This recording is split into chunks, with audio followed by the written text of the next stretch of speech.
me down. okay? Yeah, I can hear you perfectly. Okay. All right, so it's going to say going, and now we're live. Okay. Okay, Matt, could you introduce yourself? I'll say you're Matt Rogers, a Dem Strategist, husband to Jasmine, and work for a Dem senator. Is it a state senator? Yeah. Or yes. He's a Virginia state senator from the 37th district, which is Fairfax, part of Fairfax County. He's one of two state senators in the whole state who stay within one locality, their district. That's not where I live. I live in Arlington, Virginia, which is closer to DC. It's a very nice place where Jasmine and Benny, my dog, live, and I do political stuff pretty much 365 days a year, pro bono, as well as doing, my day job, which is working in the state Senate. Right now, currently, we are in legislative session. So Virginia's legislature is a part-time legislature. And so unlike Congress, where you can come up with bills, ideas all year, do all kinds of different things, you have a condensed work schedule when you arrive in Richmond, where we're dealing with around over 3,000 bills this year in 60 days. Wow. Why is it a reduced schedule? Is that because sort of small government libertarians pushed for it to be pared down in that way? They started off as small government libertarians, I guess, in this sense. Not actually. I think it's more based on us being an agrarian economy to start off with. And so people needed to go back and be able to maintain their farms and such. Okay, so it's around connected to agricultural seasons and Yes. the need to leave Congress, state Senate, and go work on the farm. Yes. Okay. So most states are part-time. Yes. Someone saying. I don't know if most states are. I know we're not the only one. Maybe the agrarian states are. Yes. And yeah, Virginia has a very interesting history. It's kind of been at the center. Most of the northern states are different. In other southern states now, especially with the political changes, we are actually, I think, separating from old Dixie, the Southern Confederacy, where Yep. Richmond, the capital where I'm at now, is the heart of the Confederacy. So it's just very interesting times indeed. What's that like for you personally, living in somewhere you can describe as the heart of the Confederacy? Historically speaking, but what are the emotional fallout? What are the echoes of that history that you can see? Oh, absolutely. There are people who, a few blocks up, there are statues to different Confederate war generals and different random people who, like Stonewall Jackson, who aren't even from Virginia. So that's clear. And these things they weren't put up right after 1860, right after the war. They put these things up as a backlash to African Americans actually exercising some political strength. It's an undertold story about right after the Civil War, actually. A lot of Reconstruction. Yes. And so it was kind of a backlash to that. And being here, you'll still see, like, some people, obviously people want to do away with some of that. They want to, and you have people who are standing up for it, standing outside, waving their Confederate flags. And wow. It's so interesting. I've seen a pinned tweet from a lady called Caroline who said, yes, sure, historical monuments belong in museums. Museums, if you want to preserve the history for scrutiny and for reflection. But if you're saying it's an entrenched part of our society now, then sure, keep up those monuments. So that was her pinned tweet. But I would add to it, like prayer in churches and things, when you mention things now and you look at icons now, that's because of the values you want to celebrate and you want to make part of the fabric of your lives now. Yep. So people still having those monuments up now is to say those values are part of our ongoing life. Yeah, I think it's just a very bad. It's a like very this bad to the thing. Black community. It's like this to Black people, saying political progress you made during Reconstruction, duh. And that message is still there. And Just it's intentional. It's not a subliminal message. Yeah, no. It's a Shakespearean line from Romeo and Juliet. Do you bite your thumb at me, sir? No, I do not bite my thumb at you, sir, but I do bite my thumb, except it's more explicit. We're leaving that there. We want that message to be maintained. So presumably they still have to have people and public funds devoted to cleaning the bird poop off the statues of these people that have been put there to maintain a hierarchy in society, to say social progress, we still object to it and we valorize the days in which you did not have those rights. And it's furthermore that, that's the explicit truth that needs to be, unequivocally stated. But at the same time, another truth is that not only were they standing for something that was morally wrong, they were traitors to this country, to our very country.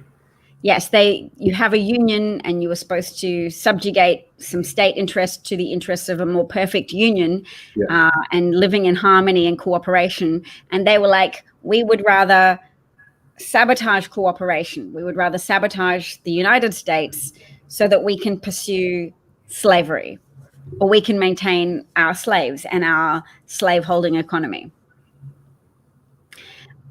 All right. I'm just saying, I've got a troll here that would want to bet $100 that I would point to a rebel flag and call it a Confederate flag. Dude, I'm Australian. You can make any number of bets you want about my ignorance of American history. I am new to the topic, which gives me confidence to come here and opine on a regular basis, because I'm operating out of pure concern for the state of the world and for the escalating amount of fascism, much of which is originating in the United States because of sore losers from the Confederacy, from the Civil War in the United States, people who can't move past the investment of time and lives and energy in defending their right to own people as property, and have a not second class of citizens, just a subjugated, subhuman class of people that they would treat worse than their own pets. But they would have children with them. At least that you didn't have you don't have children with your pets. This is true. This is true. I mean, part of genocide is often that kind of erasure of bodily autonomy for women, but also reproductive choice. So the slaves didn't get to choose to have children with their owners. They became vessels for slave-owning men to subjugate, to force to bring children into the world. Yep. And that has a lot of parallels with modern reproductive legislative policy from Republicans now, that women should be just these vessels for impregnation by men. I call it grab culture. Like, grab what you want, impregnate it, use it, put it in servitude. That there's a lot of backlash against some of that culture dissipating. The thing is about American politics and democracy in general, however, is that the fight against that will never end. And for better and for worse, because it can always be repeatedly defeated. But at the same time, it's always at our doorstep. And so people need to be mindful that, the things that are going on around you, all of these little events matter. Like the Women's March was a big moment, and it didn't change the votes of anything, but it kind of told the story of how people were feeling at the moment. And it is all stories, because voters are swayed by narratives that are prevalent around them. So if you've got a strong narrative opposing the Women's March, then the Women's March doesn't sway you, but things build. We build consensus and we bring onlookers into our camp, our sympathy camp, with depending on how sympathetically and persuasively we tell our stories. So women with that big pervasive march, we're telling that story of, join us. This is a big movement.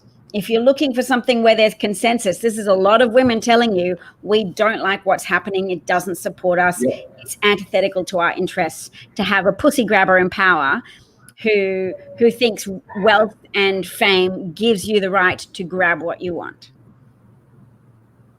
And people have to stand up and affirmatively say no. Yeah. It can't be a passive. That's the thing about democracy, is it to the victor goes the spoils, and the spoils really do go to the victor. Yeah. They got to put Brett Kavanaugh in because to the victor went the spoils. Yes. And the original one, they stole that one, but the fact that they, just like with the impeachment and now with, just like originally with Kavanaugh and then with impeachment, they just will wield their power if given it. Yes, I'm being asked to boot a troll, Matt, so I'm just going to try and... Troll? Yeah. I can't always see the troll comments, so what I can do is just log in. Oh, here we go, on a separate device so that I can boot things myself. All right. Yes, Brett is a rapist. Oh, on a separate device. Okay. So could you repeat the last thing you were saying about affirmatively standing up? Yes. Because maybe we culturally feel like we're winning, that everybody agrees that women should have bodily autonomy and everybody agrees corruption is bad.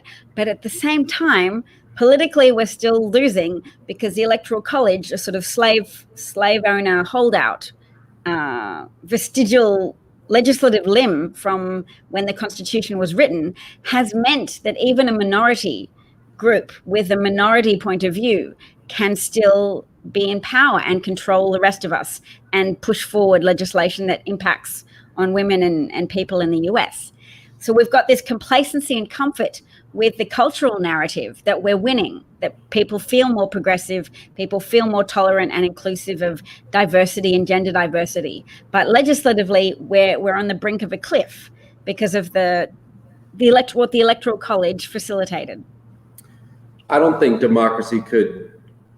I think Donald Trump winning the election of George W. Bush, the original first one, was a brutal hit to democracy in a way where you have the Supreme Court. It just, in a way, democracy functionally is still working. It's not that the nuts and bolts aren't working, It's that some of the checks and balances seem to be struggling a little bit. Some of the checks and balances, like having witnesses in a trial. But these are all subject to politics at the end of the day.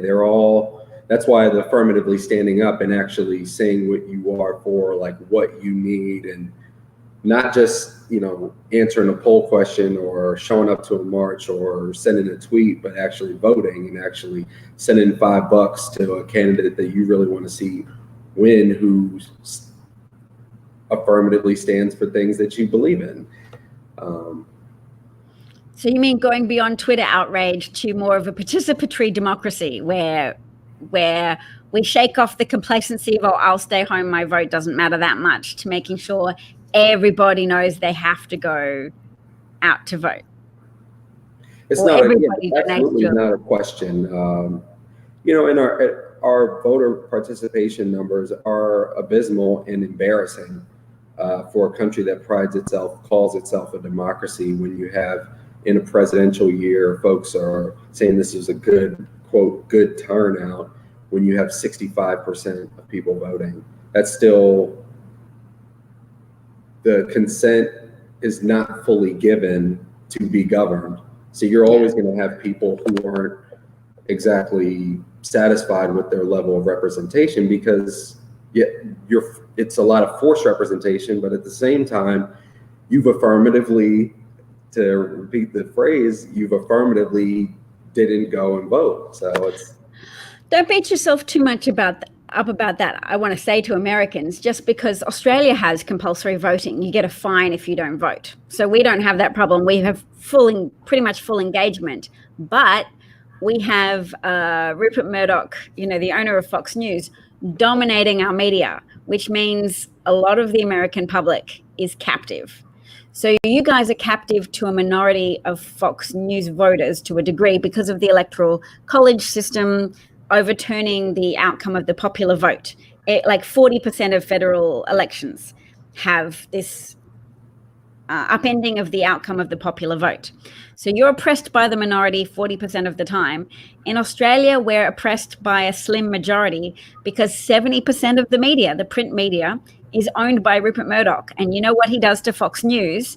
That's what he does to newspapers in Australia. And so we vote our own Trumps in power, and they're literally so beholden to coal, to mining interests, that they are running our economy into a ditch and failing to take appropriate safeguards when they've been warned that there'll be extreme bushfires. And then people die, and, you know, 1 billion animals were incinerated in conservative estimates, and the bushfires are still burning. So I'm like, don't just expend time on voter participation, because we have full voter participation, but we're still trapped by the brainwashing of a thin majority. And that brainwashing is kind of our joint enemy across the Western world and across the globe at the moment, because we are on such a precipice as a species in relation to how exponentially upwards that global warming chart is going to go, and people don't necessarily realize that. I think on top of kind of being more efficient with our use and creating new technologies for our future, you know, energy usage, we've got to figure out a way to stop using so much of our space on parking and plant some trees that can mitigate some of this carbon in the air. Like the Amazon rainforest, the lungs of the earth are being depleted year to year. And that's not a good situation. You need your lungs. Yeah. Well, look, more trees just burnt down in Australia than have burnt in the Amazon over the last year. Oh my God, I didn't know that. Yeah, like twice as much. It's been really extensive, the amount of land that's burnt down in Australia. So much larger than the California fires. You see some footage of the stuff, but the human toll is 33 people. But that doesn't tell you the extent of the land that has just been cleared. And a lot of the parts that have burnt is rainforest. Rainforests don't usually burn in Australia because, as the name implies, they're pretty wet rainforests. So, yeah, we've had areas that would normally be really safe burn, and it's such a canary in the coal mine moment that I was hoping people would still be talking about, and people still are to a degree, but it so highlights the emergency, because all of that fire has added to the amount of carbon in the air now, because so much has burnt down. It's awful. Somebody's in the questions suggesting that media is a business and a capitalistic business, so that's a good thing. I approve of capitalism, provided it's mixed with public enterprise as well. So it's just that media in Australia, 70% of it is Fox News, basically, and that builds on the fact that Australians are inherently quite racist, which builds on the guilty conscience of white people coming to a continent and just fighting with the native inhabitants and poisoning flour, massacring them, etc.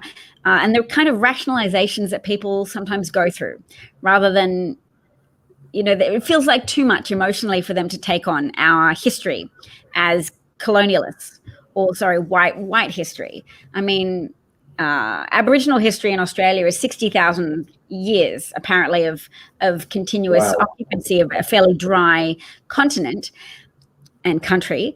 But yeah, white occupation has been 200 years.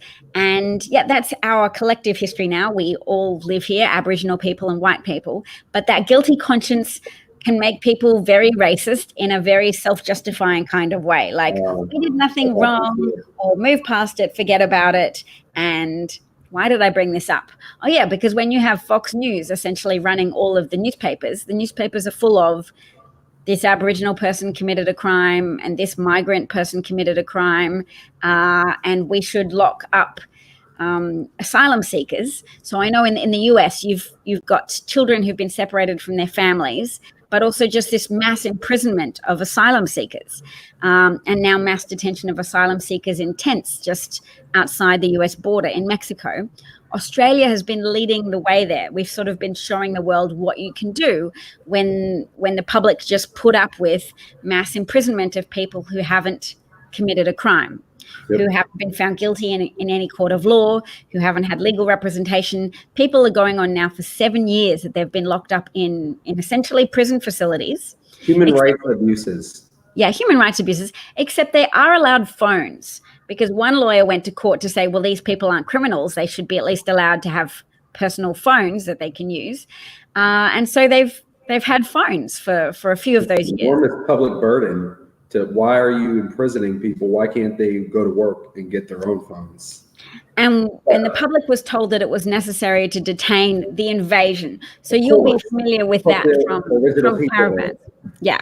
So we have people fly into the country and claim asylum, and quite a lot of people do that. But people who are so desperate that they get on boats, those most desperate victims of war and oppression, we have put them in prison for over 7 years. And it's not only a national stain, but it's very infectious. People around the world who like making political capital, getting votes off how cruel they're prepared to be to migrants and to asylum seekers, get to point to Australia and say, look, it works. And the Australian people haven't protested against it, so we can do that lowest common denominator cruelty thing. And most people will look away, and the kind of people who like cruelty will get really excited about that, and they'll advocate for us and vote for our political parties. Americans have work to do. We've always been, as I've been told, supposed to be the grown-ups, the world's grown-ups. So we'll see. You'll see. Well, we have been the teenagers leading you astray about migrants, but at the same time, Donald Trump was, a born racist, fascist person who always would have done that anyway. Yep. But I just feel bad as an Australian that we possibly gave him some ideas. But look, the dude had a book of Hitler's speeches by his bed for a number of years, according to his first wife, and he agreed to that himself when asked by a Vanity Fair journalist a few years ago. 1998, he admitted to having Hitler's book of speeches. Oh, I know what it's called. It's called A New Order. That's the book. And he said, yeah, but a Jewish friend gave it to me. And the journalist asked Trump the name of the Jewish friend and then went and interviewed that friend. The friend said, yeah, I gave Trump that book. I thought he'd be interested, but no, I'm not Jewish. So, it wasn't as a historical lesson that Trump was reading Hitler's speeches. He's been working on how to whip up enthusiasm amongst people who worry that their country's too weak. Trumpism is like a reaction to saying, hey, that whole we welcome the tired, the huddled masses, that's weakening us. We face threats. Americans had an appetite for strength, for looking strong, I think, after 9/11. And then they had a war you guys had a war against Iraq that wasn't necessarily conducted on sensible, rational grounds, was more like an emotional backlash to 9/11. And then people were like, oh, hang on, just lashing out blindly is bad. We've lost billions of dollars and thousands of lives of our troops, so maybe we should be sensible. And then you had Barack Obama, and now you've got the backlash again. You've got the backlash to having a sensible black president. You don't have Donald Trump without Barack Obama. Yeah, that sucks. Yep. But it could lead to something as a response to him. Hopefully. Yeah. It's just such a destructive bipolar cycle. Well, no, I don't want to say bipolar cycle because there's nothing wrong with Barack Obama's presidency. It's not like that was a manic state and then Donald Trump is a depressive state. No. There was nothing wrong with Barack Obama, but why does America have to periodically sabotage itself? And I guess we know why, that there's actors who are pushing an agenda that is antithetical to what Americans have achieved so far. People working to undo a century of social progress, not just in terms of attitudes towards women and gay people and gender diverse people, but working to undo unions and public education and public roads. Like they want everything to be privatized except for the military. So you pay less taxes, but you only pay for a huge military, and then everybody else can go to hell. Yeah. Well, it goes back to what you were saying, where you are willing to accept that your country has a history of racism. A lot of Americans are not comfortable with saying, I'm not comfortable, I don't like it, but it's the truth. And I think our country, that's part of the story of Obama. The day after he was elected, it's not just a trope that people throw around. It's a real thing that people believe that the next day everybody woke up the same color and we had none of our preconceived notions and culture was fine. And there could never be, we were never going to, backslide back into bumbling around the world in stupid wars and putting forward, conscientiously racist policies. We were beyond that, but you aren't, because you have to, again, affirmatively stand up against it. Constant vigilance. I think Jewish people sometimes seem to know that, but I guess Black people know as well that the gains that you win will often incur backlash, and you still have to keep pushing for what is necessary. You still have to keep pushing for the social good, because people will claw that back into feudalism. And that's why Joe Biden is in. Oh, I'm sorry. No, so what were you saying, Joe Biden? That's why Joe Biden is in the very, he's in the circle of people who are very likely to be the nominee. I hope Joe Biden wins. God damn, I hope Joe Biden wins. Kamala Harris and Joe Biden. Whew. Yeah. I think he can win, but his lead is huge among African American voters, and it's because African American voters have had to be very just constantly vigilant, and to know that I've just got it. The older African Americans, they are the voting base. Yes, they're the reliable turnout for Dem's voting base. And I want to shake so many of Twitter's white folk, because older Black voters are practical, they're pragmatic, and they've needed to be. Like, they're in the blast radius of Trump policies and the blast radius of America's racism. So they look at America with realistic eyes. That's a great way to say it, blast radius. That's perfect. I pinched that from someone on Twitter. Not a big account, just somebody said it, and I was like, oh, I'm taking that. It's a great analogy. It's easy for people outside of the blast radius, like Susan Sarandon and Michael Moore, to say, oh, we can have a revolution. They go, no, you've got a democratic system built on compromise and incremental gains and arduous processes of reconciling points of view with each other to find some small nugget of truth that you can agree on. It's arduous, but it's a stabilizing system. It's supposed to prevent lurches towards political continuums. So all the white people who were like, I went to school and I learned how to write essays and have opinions, and I've got this opinion now about a candidate and policies, and I myself am a stand-in for the president because I've determined what's right for America and the candidate that best fits with my cleverly thought out policy ideas and understanding is this candidate, so I pursue that at all costs.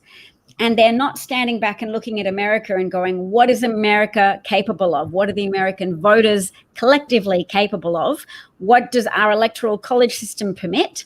We need somebody who brings out the base and somebody who incorporates loyalty, not just from the Dem base, but also from some independents as well. So you need to have an enthusiastic Dem base, because negative partisanship does drive out voters. Like, there will be a lot of Dem voters turning up because they don't like Trump and they see he's destructive. But at the same time, if you have Bernieites going, if Bernie's not the candidate, I'm not voting, they don't properly appreciate the risk of Trumpism then. They don't properly appreciate the degree to which fascism destroys if they can conflate Joe Biden and Donald Trump. If they're like Joe Biden and Donald Trump, they're essentially the same thing, then they've got no understanding of. It's awful. And I watched it happen in 2016. I had friends, good friends. We talked politics. We had even worked on campaigns together. And that 2016 primary got ugly, and it broke down largely along racial or economic lines. Oh yeah, so tell me about that. So what lines? Like, if you were less wealthy, what were you doing? You were more likely to, I would say it was at the end of the day, the lower income people that I knew, at the end of the day, even if they liked Bernie Sanders and they voted for Bernie in the primary, they still went and voted. It's most of, like, again, like you said, my college educated friends who, I wrote a great paper and that's how I got. I'm jacked up on my self-importance of my understanding of American political needs. And then we're burning flags the next day and on Instagram crying and but they didn't vote for Hillary and they didn't turn out to vote. Yeah, because to them Hillary was the devil because they get disproportionately carried away about, they get stuck on ideological extremism. Yep. I have an ideology. I put that out there. People can agree or disagree. But at the end of the day, incremental gains is still better than small losses or huge losses. Yep. And a lot of privileged voters that I know, they will say, maybe is it worse to win and beat Trump instead of dealing, and then it's kind of. I fully believe that Bernie helped cultivate Donald Trump's win, thinking that would build the impetus for him to then win in 2020. There's a famous tweet he sent out in 2016, November the 9th or something, November the 6th, saying, I don't think people who support Donald Trump are necessarily racist or sexist. And it was sort of like a permission slip saying. I completely disagree. Yeah? I completely disagree. I think, in effect, if you're a Donald Trump supporter, and even 2016, a lot of people have come to Jesus, so to speak, that's fine. You're welcome. But at that point in your life, his obvious sexism and racism were not deal breakers for you. It wasn't a animating factor in your heart of hearts. If you're going to say that it wasn't, at the very least, it wasn't a deal breaker. It wasn't like, oh my God, I agree with him on, Oh, you're disagreeing with Bernie. I wasn't quoting that tweet from Bernie to say that I agreed with it. I was quoting it as something I think Bernie did to help his supporters vote for Trump out of irritation, so that would then lead to 4 years of Trump destructiveness, and that people would then be super motivated to vote for Bernie in 2020. Wow. That's what I'm arguing. That was you think that was a calculus? Yeah. Oh my, that's awful. Yeah. If that's true, I think awful. Like Suzanne Sarandon was gleefully saying, yep, Trump will be better than Hillary and Trump will bring about the revolution faster. And I feel fairly convinced that was an animating principle happening in Bernie's mind as well. Because some people who think they're the Messiah, who think that they're the answer to America's problems, will be like, yeah, sure, well, America can suffer a little bit. He didn't have to say, well, I went around and actively campaigned for Trump. But he knew his supporters were feeling upset. And, he knew that there was an online campaign saying everything was rigged against Bernie. Yep. So he knew people might be prepared to not just sit out the election, but to even vote for Trump to punish the DNC. The Russians used that. They did. And I think some people that I've spoken with about this, they go a little too far. I do not believe that Bernie Sanders is a Russian puppet or any of that. I don't believe that. I believe that preyed upon fissures within the party, and they know how to exploit divisions that exist. Yes, they were pre-existing divisions, just like race during the election. Yeah, it wasn't. They didn't create a race problem in America. Of Russian interference and cyber warfare, they find your weakness and they put their thumb on that to make you weaker, like a villain in an Avengers movie or something, getting the place where you're shot and sticking their thumb into your injury, because the shot didn't kill you, but them pushing on it will disable you. Yes, and I think people need to be aware of that. It's going to happen, and it's already happening, and they continue to do that. And there are now they watched what the Russians did, and Robert Mueller puts it in a book, which I'm happy about that people know. But now, in his report about the election. Yes, he talked about he said that the Russians supported Bernie and they supported Jill Stein, just to reduce the vote for Hillary Clinton. And like the margins of victory of Donald Trump in the Electoral College states were smaller than the margins of people who were voting for Jill Stein and Gary Johnson. So, yeah, it was a cleverly run Russian attack on U.S. Electoral integrity, which means sorry. No, I'm sorry. Go ahead. I stopped. Most of the recipients of their attacks were young African American voters, though. However, if Hillary can get a Philadelphia, Pennsylvania vote, a Milwaukee vote out, Detroit vote out, and Wisconsin, Michigan, Pennsylvania, that election goes in another direction. Obviously, they did make some people say, I'm going to go vote for Jill Stein. And some people, I guess like 12 of them nationwide, went and said, I'm going to vote for Bernie or vote for Donald Trump. Most of what they did was turn people from reluctant voters to non-voters. Yeah, that voter suppression, just pushing on the margins of things that were already in existence. Yep. So you're already feeling a little reluctant to vote. Just micro target you on Facebook with some more ads about how Hillary Clinton said black people were super predators or something, some fluffed up, hyped up piece of propaganda nonsense. And then that person will be like, yeah, I'm not going out to vote. I'm not queuing up for 3 hours for someone who said that super predators were a thing. Yeah, it's just at the end of the day, I find it hard to believe that people really in their hearts didn't know that Hillary was still the better person and legitimately was still the better candidate, even if you have legitimate policy differences with her or even the way that she handled things at times. It's still, she's not the pussy grabber person. Yeah. And she's talking like that about men. Imagine Hillary, a video comes out a month before the election where she's talking about, I just go around and grab guys. I got to put my Tic Tacs in, just in case. It would have never happened. She would have been disqualified.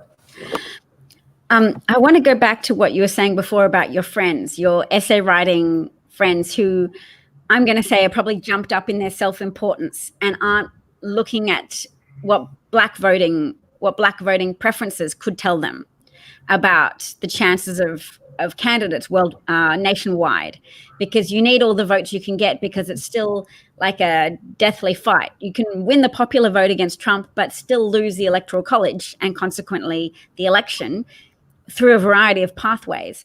And some of those pathways are jumped up white people going, I personally have the policy answers and this is my preferred candidate and I'm ride or die. So that ride or die quality needs to be mocked out of them in a way. But at the same time, they often tell us that mocking them only makes them more resolved to ride or die. And I'm like, how can we pop their bubble and stop them from voting in a way that's self-defeating for American democracy? How can we make jumped up, hyper idealistic white people listen to black people more? It's like, if you care about life, for Black people, believe them that they have some information about what white voters are like across America. And it's not like we've never met white people, or we don't ever talk to white people too, or we don't care about, generally, and rural people aren't always white people, but that's a euphemism that gets used in American politics. Doesn't it? We should make sure we don't. Well, I should make sure I don't do that, because I think a lot of small farmers are probably African American, and they're going to be joining the ranks of those bankruptcies of farmers that have risen 20% in the last year, so that farm bankruptcies are like at a high for the last 8 years. They haven't reached that level of bankruptcies since the last Great Recession in America. He's a disgrace, and it's an embarrassment that we let him be president, because he clearly really was not a good businessman. He had the allure of money, but when you really dug into it, he wasn't a good businessman, and he's a know-nothing. He's an enthusiastic know-nothing. Well, his business model lent itself very well to being a fascist leader, because fascism is often built on deception and like a willingness to deceive. So some people can look a little bit shifty when they lie, but Donald Trump had so many decades of practice at lying, because his wealth was built on lying to people about how wealthy he was. So yeah, he got $413 million initially from his dad, but then he also faked his way onto the Forbes wealthy list, and then traded that lack of due process from a journalist who took a call from John Barron saying, "Oh yes, Donald Trump's very rich," into getting loans from banks, and like all of this obviation of due process, not obviation, all of this breakdown in due process of investigation, people not doing the follow-up that they needed to do to check that Donald Trump actually had the money and the assets that he said he did. So he tells people he's wealthy.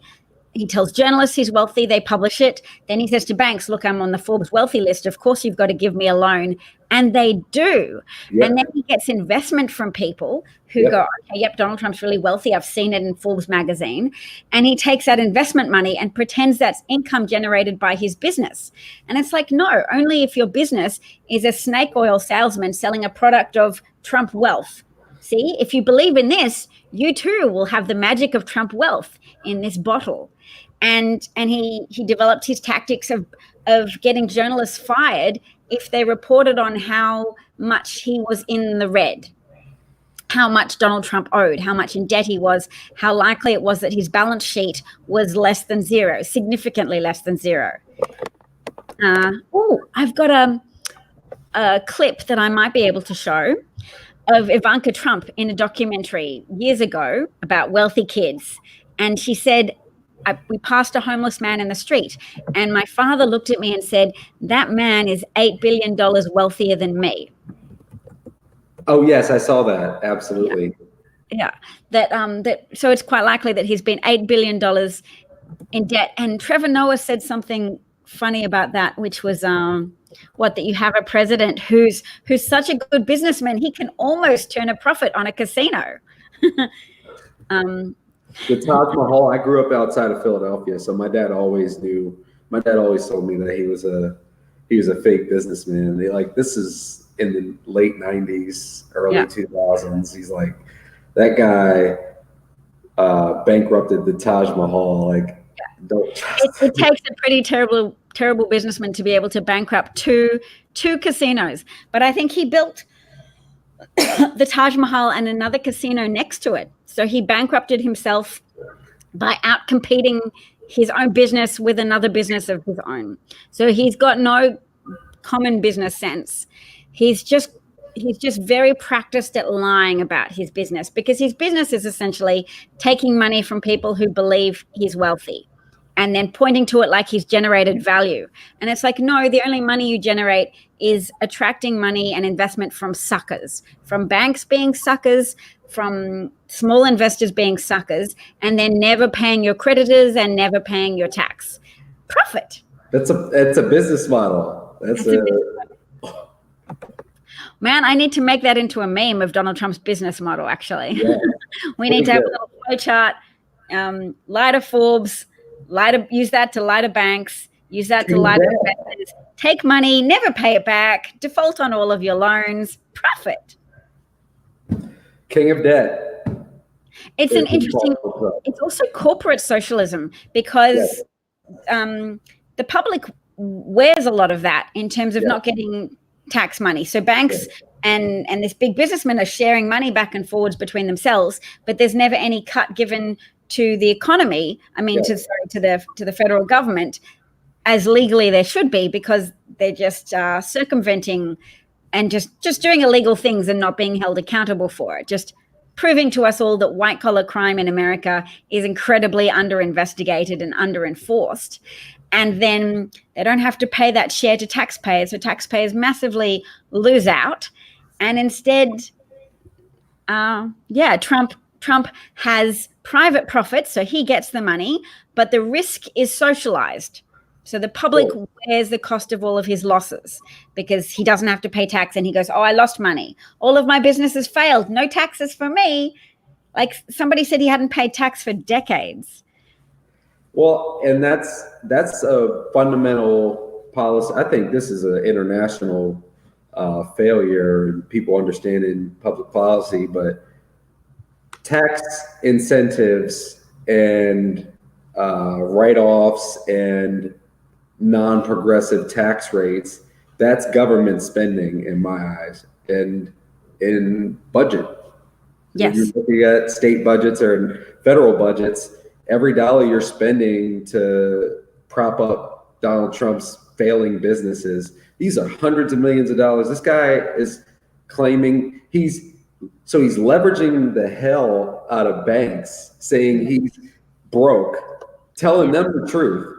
Yes. Meanwhile, telling everybody else I'm on the Forbes list. So he's able to get ridiculously sized loans.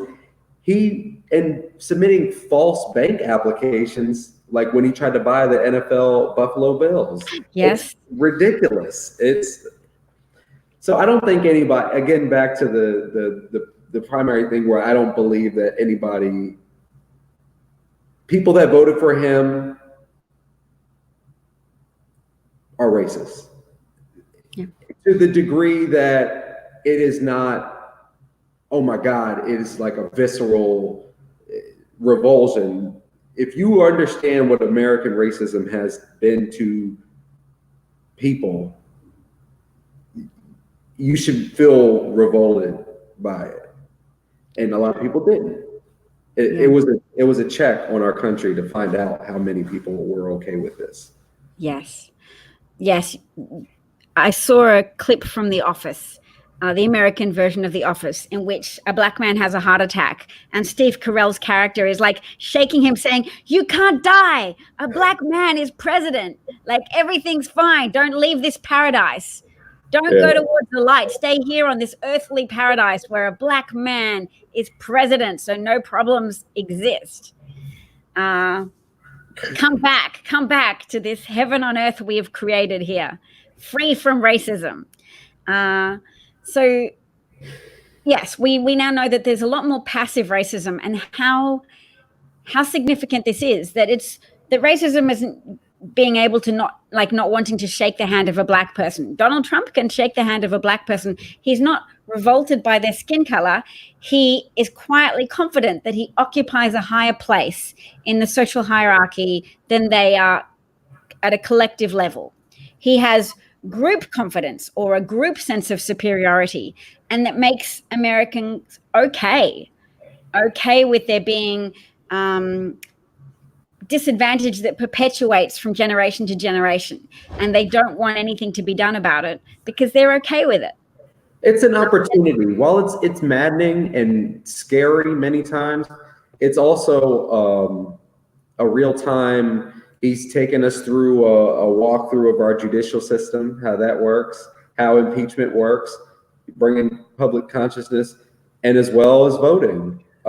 It's been a huge opportunity for the state that I live in, Virginia.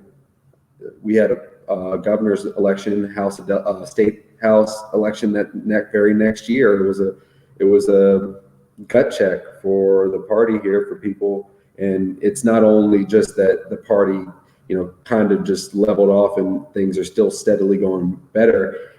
Donald Trump and his behavior and the Republicans' complicity and things that he does and gets away with has turbocharged the pre-existing things that are going on. You look at Pennsylvania, and it was Donald Trump won that state in 2016. But if you look at the elections that have happened, you have a Republican governor candidate get beat by near 15 points.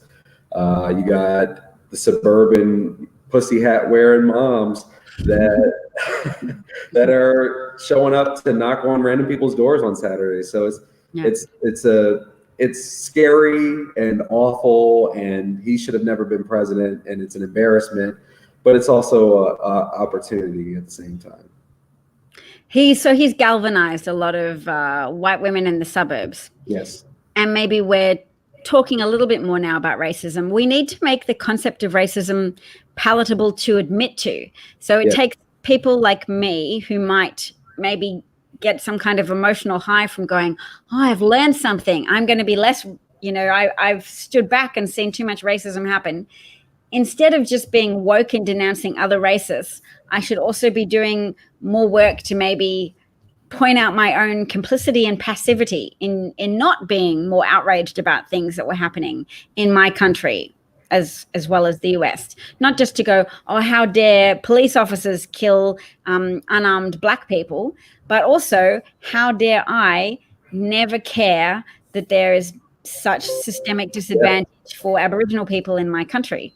How dare I never care or never notice that if people were excluded from mortgages and people weren't paid wages because of their Aboriginality, then how can I expect that disadvantage to just go away? How can I sit back and assume that adequate action has been done to redress that?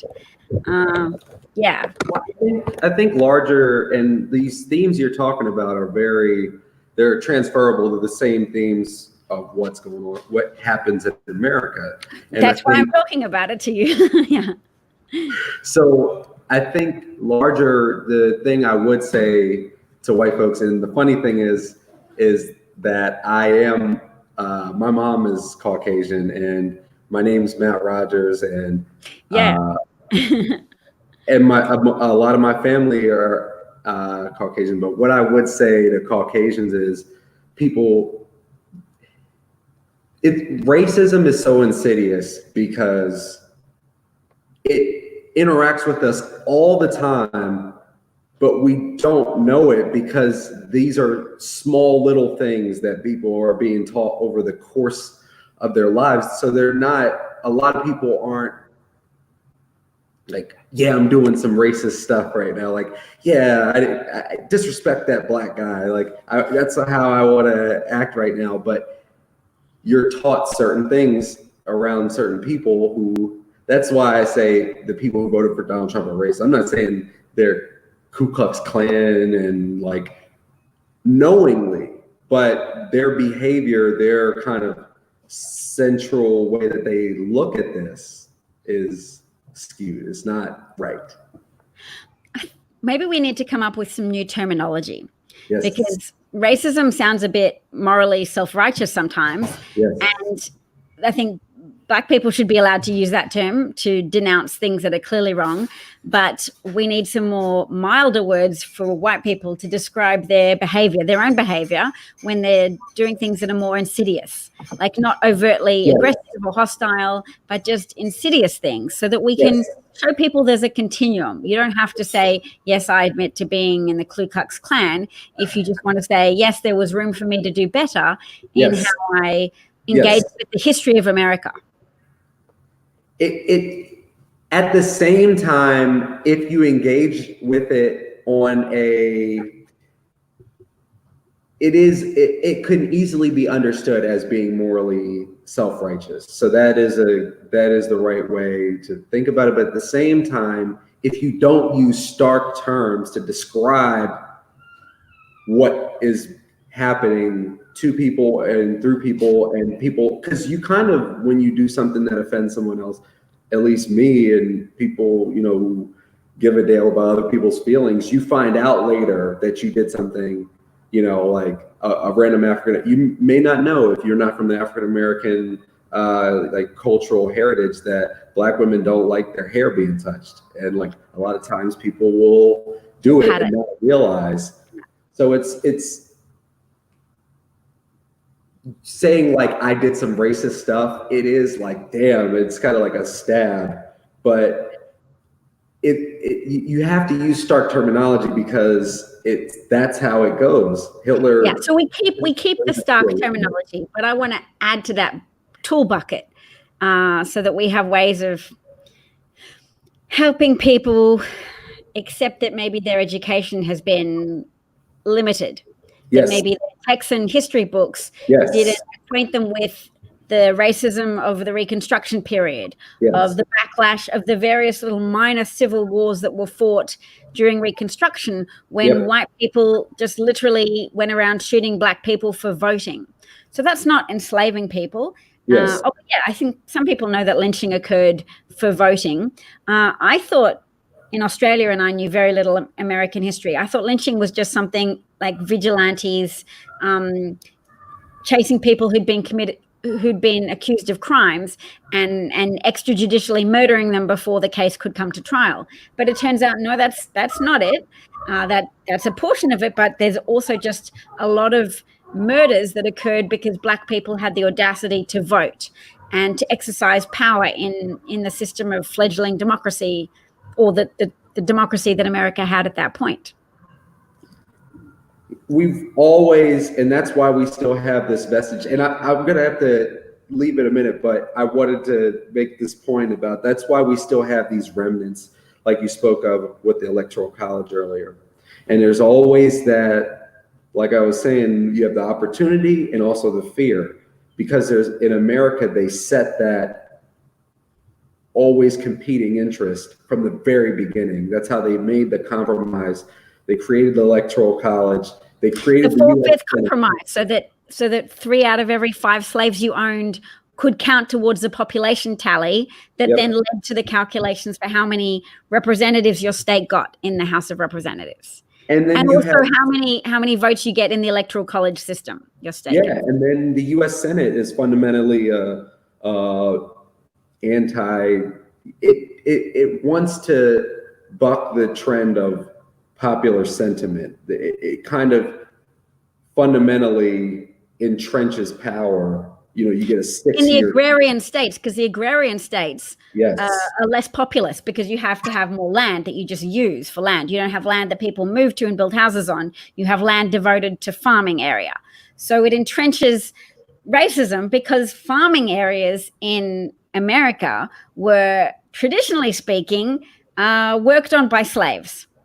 That was the initial growing of the American economy, is slaves working on American farms and generating profit. So yes, that's my understanding. I'm so proud of myself for learning this about American history, is that agrarian states are more likely to have descendants of slave owners. Oh, of course. The whole country, though, this country, a lot of Caucasian Americans, like my grandfather, if you asked him where he's from, he didn't have a Germany, England, France, Switzerland answer. He said he's an American. And that's like, that permeates American minds. And it's mind blowing that's really like, most of the people who lived on this continent did not look like your average Caucasian, right?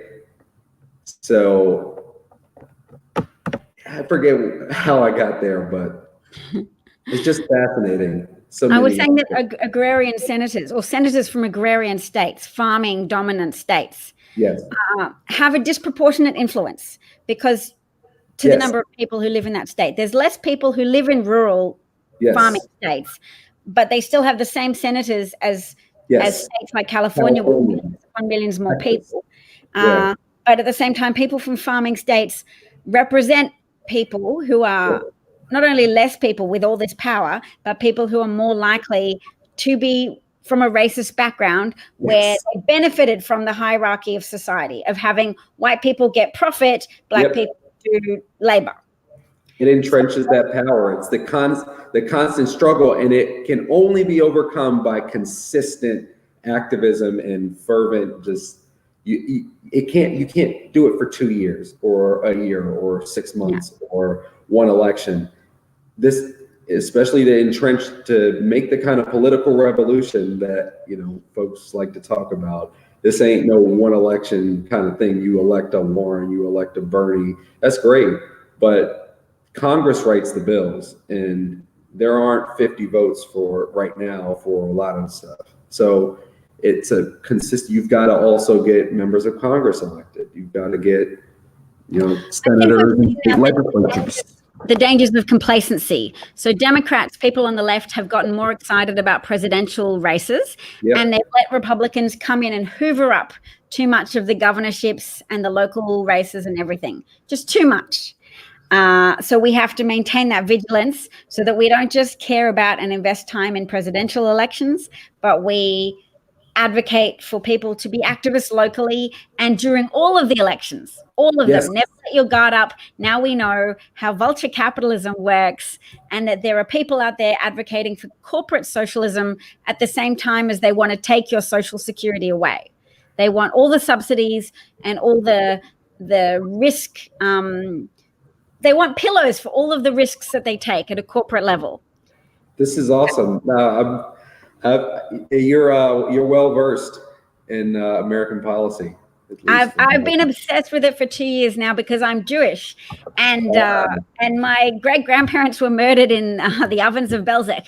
And when Donald Trump ran for president, I was like, oh shit! I recognize the sound of this song. This is the song that you sing. You carve yourself a pathway to power by talking about how terrible other people are, how terrible groups of people are that people are already prejudiced against. And you build on pre-existing prejudice and you turn it into a tool of mass enthusiastic delusion.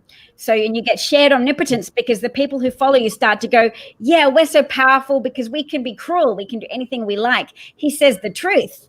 You don't want to say the truth about how all Jewish people were terrible or all Mexican people were terrible, but we have a truth teller in the house.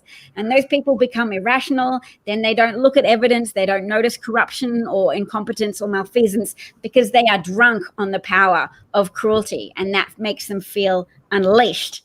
And I'm like, that is dangerous to a society, because when you get people that enthusiastic, other people get intimidated. So even decent people who can engage with evidence and go, actually, this doesn't sound like a good idea, or this wall sounds impractical, and these concentration camps sound kind of bad. They get passive in the face of enthusiasm. They're like, oh, well, I guess those guys really want what they want. And in a democracy, you have to make compromises. So maybe they need to get some of what they want. And when what they want is mass concentration camps and separating children from parents and just feeding their cruelty like a drug that you get addicted to and get desensitized to, then you need escalating cruelty to keep your base addicted to your cult leadership. And that's what I see Trumpism as. And that's why I was a bit worried for America. But I've been here with the resistance, and I'm like, at least people have been active. At least people have had that historical example of Hitler to look to and go, oh, shit. Let's get vigilant. Whew. Yeah, we've got to steer away from that cliff, because that's a real cliff. Yeah. Did you like that? You said woof, and I thought you were going to say you're passionate about that, and I was going to go. Yeah. I would love to have another conversation. I've got to run, but I really would love to do this again. It was so awesome talking to you. Thank you. I learned from you, and I was inspired by your presence too. I think we covered some good points anyway. Anytime you want to go back. Absolutely. Yeah, a lot of good ones. I'll talk to you another time, Matt. Thank you so much for coming by. Have a good day. Bye. Have a good day. Bye.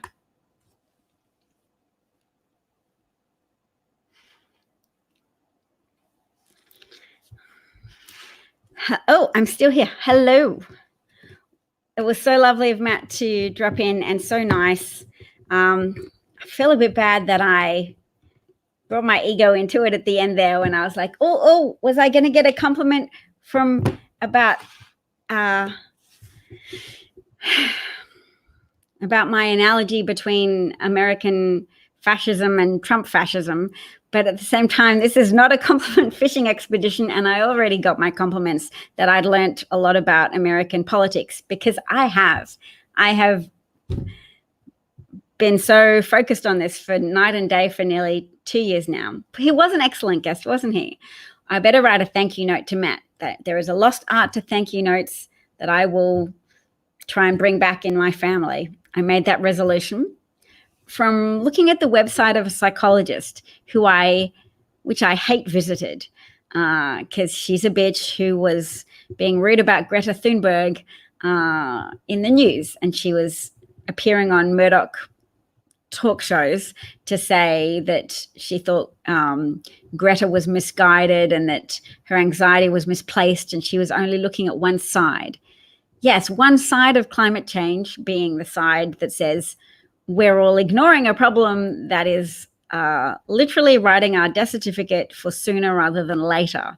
So I was like, how dare that lady be so unprofessional and use her psychology qualifications to undermine the argument in favor of climate action and saving human lives and saving our children's futures. So I went online and looked at her website, and she was still making some good points about parenting and how you can help mitigate some of your children's sense of entitlement and materialism by helping them write thank you notes and being grateful for things. Thanks, Paul. I got a compliment. I do run on compliments. I earn about $100 a month from devoting my time to being an oratory teacher on the internet or an amateur political pundit. And it's not quite the same as I could earn in my professional capacity. So I do appreciate people's support, and I hope I get more efficient at using my time so that I can do a bit more of both. Yes, so Matt was so good because he brings his personal experience to the table. I bring my enthusiasm for the cause of fighting against fascism. I think some of the best points of talking to Matt Rogers was when we were talking about corporate socialism, because he seems to know a lot more than I do about the benefits that corporations get from American taxpayers. So I want to help by interviewing knowledgeable people so that we can come up with good analogies for distilling all of that knowledge down into easily communicable ways. So analogies like saying corporate America wants all their risks catered to with nice soft pillows provided by the American taxpayer. So helping Americans realize more that their tax dollars provide cushy landings for the risks that American companies take, so that the American companies get to keep the profits, but that American taxpayers are providing the cushions for a lot of the companies that fail. And even the ones that succeed, taxpayers still paid for the cushions to help embolden them to take those risks in the first place. So I've often mentioned that I think taxpayers have provided over time, historically, taxpayers have provided the infrastructure that allows American corporations to flourish, but they also provide the pillows, the financial pillows of cushioning risk. And they provide that through subsidies and through various things that Matt knows more about than I do.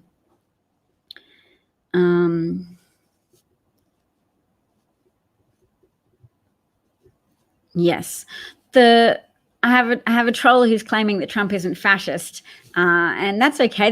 They're a troll, but they also missed me explaining to people that the essence of fascism is deceiving people, building on their pre-existing prejudices to generate crazed levels of enthusiasm for being empowered to be cruel. So people who feel concerned that risks aren't being addressed sufficiently, they think their country's too weak and soft and they want it to be stronger. They are very susceptible to a charlatan strongman rising up through the ranks and saying, I have all the answers for you. I'll make you all wealthy. I'll pay for all your health care, and I will smite all your enemies.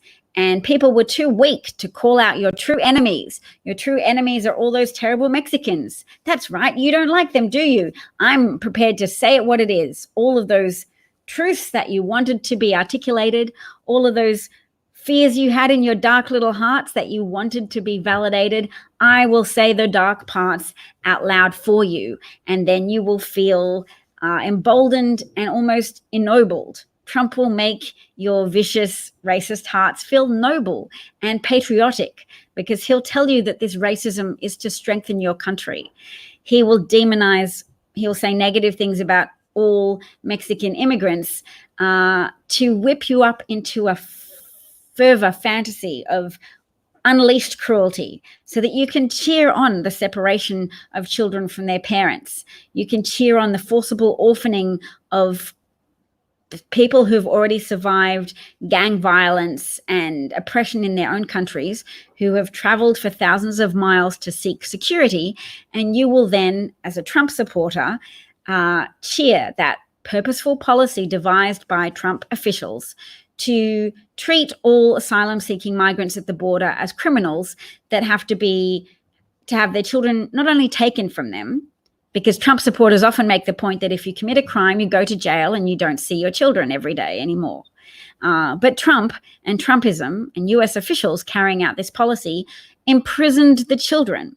So no, that doesn't normally happen if you as an adult commit a crime. And when Trumpism hijacks the conversation, you just get people saying, babies in cages. And you don't get them saying, yes, babies being orphaned, separated from their parents, the paperwork lost, breastfeeding infants being torn from the arms of their mothers, parents sleeping with their children between their legs at nighttime to try and stop the pattern of US officials coming and taking children away while people are asleep. So yes, it's fascism when you get excited about cruelty to other people, when cruelty becomes a drug that you're desensitized to and you need increasing doses of it to stay addicted to the lies of your fascist leader. You need extra potent cruelty and extra potent lies to help you continue to ignore the farms that go bankrupt around you, the manufacturing jobs that get lost in your communities. You need to keep ignoring the volatility of the stock market, the risks to your future economic well-being, and the fact that only people with sizable stock market holdings are benefiting from this drunk economy. Yes, the level of intellectual and emotional and psychological impairment being inflicted upon children who have had their nurturing relationships disrupted so viciously by US brand fascism, US officials ripping apart children from their protectors, from their caregivers, so that those children don't have any adults to stick up for them when they're sexually abused, when they're fed frozen burritos that give them food poisoning, when they're deprived of nappy changing facilities for 2-year-olds who walk around in soiled diapers being taken care of by 8-year-olds. These are all fascism. So when Americans say, oh, our democracy is lost, it's like your democracy is already not functional, because in an honest society with a functional media and an informed population, nobody agrees to having children ripped away from their parents and the paperwork lost so they can never be reunited. No functional citizenry agrees to having children left without vaccines or medications in crowded circumstances where feces and urine cover the floor and changes of clothing are not provided, and the lights never turn off, and people are given aluminium sheets for blankets and they're left to be cold but also forbidden to hug each other. Paul is saying he refuses to visit the US while Trump is in power. That's excellent. That's very good. That's a good resolution. I think it's called the Trump slump, the falling levels of tourism to the US. And we should continue to advocate for that. There should be moral shame associated with visiting the US for tourism. And I say that knowing I'm guilty of it. I went with my husband on a business trip in 2018. And it was wrong of me. I did get to meet resistors, but there's a moral cloud over visiting the US now. People are fighting for their democracy and people are fighting for children, so there's that.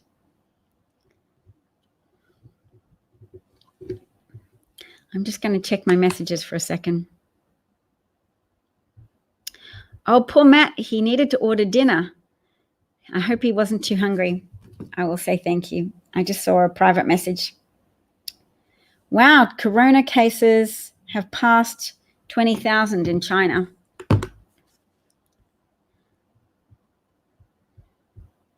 The US isn't Trump, don't feel bad. I know.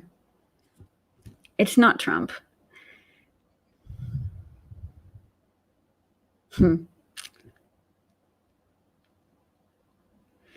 Paul says he has children and they would have to kill you in order to separate you from them. Yes, I can imagine it would have been like emotional death that so many parents, sometimes they handed their children over to US officials for baths and then the officials never brought the children back. Just the emotional stabbing that would have done to people's psyches, people who have made incredibly dangerous journeys already with their children, to have their children taken from them in such circumstances.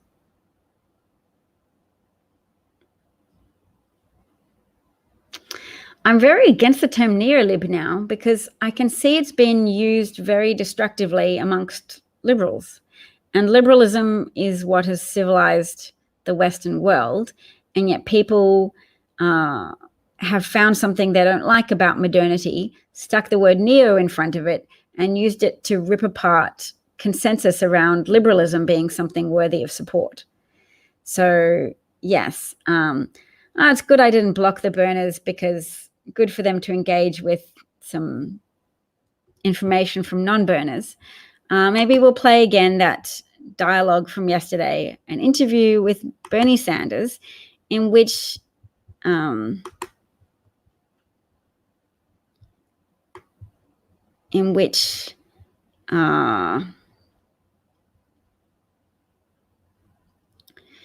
Bernie said, "We knew what we knew when we knew it." And he was seeking to cover up the fact that his campaign staffers, he admits that his campaign staffers had noticed Russian interference because Russians were supporting his campaign and Russians were attacking Hillary Clinton's campaign, and they were aware of that, but they didn't go public. And Bernie supporters were saying it was a hoax that there was any Russian interference. So Bernie could have shot that down during Hillary's 2016 run. He chose not to. And that's very critical when you think about the harm it did her to not be taken seriously when she was pointing out that she was under attack from a hostile foreign power. If people had appreciated the risk that the US was under from a foreign country attacking the US elections in favor of one candidate and against the opposite candidate, they would have understood that, yes, when you have a presidential candidate in power who owes his election victory to foreign assistance, to assistance from a hostile foreign nation, Trump is beholden to Russia. He's beholden to Russian leadership. And Bernie's campaign also benefited from that. Not because Putin necessarily wanted Bernie in power, because Putin knew that aggrieved Bernie voters would not vote for the Democratic candidate if that candidate wasn't Bernie. And if Bernie passively helped Berners maintain the delusion that Russia wasn't interfering, then Bernie sought to benefit in 2020 from Berners deludedly being dismissive of Hillary Clinton's claims about Russian interference in 2016.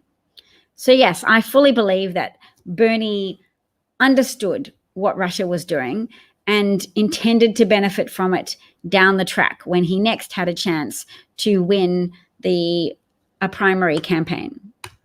So yes, Bernie is not as broadly popular as people claim, because he's not broadly popular in an effective way in battleground states that are where you need not only the Dem base but also independents to turn out for a Democratic candidate victory.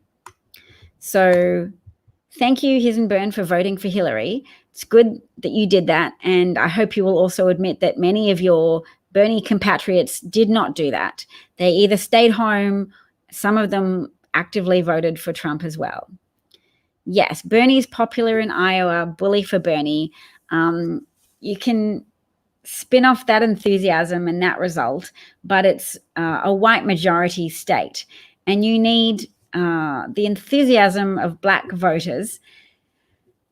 And look, maybe Bernie will win the candidacy. White feminist Democratic supporters will vote for Bernie if he's the candidate, but they'll do so reluctantly, and they'll do so knowing that there will be a notable drop-off of enthusiasm amongst Black communities who know that Bernie has subscribed to pro-NRA policy positions. They know that Bernie has exaggerated his claims to being involved in the civil rights movement, that there's been photos of what's his name, Bruce, some other dude who looked a bit similar to Bernie getting arrested, and that Bernie's campaign has often pointed to those pictures as evidence of Bernie's activism when it wasn't true. They know that Trump will be able to campaign very effectively with independents by pointing out that Bernie's a socialist, because he is. And we all need a degree of socialism. We can't have undiluted capitalism in any given society. You need well-regulated capitalism, and you need well-maintained socialist structures such as public systems, public education, public roads, public airport control towers, public police departments and fire departments. We need elements of socialism, but Bernie's more about that undiluted socialist rage, which most independents in America will be suspicious of Bernie not being the kind of person you put in charge of a successful economy.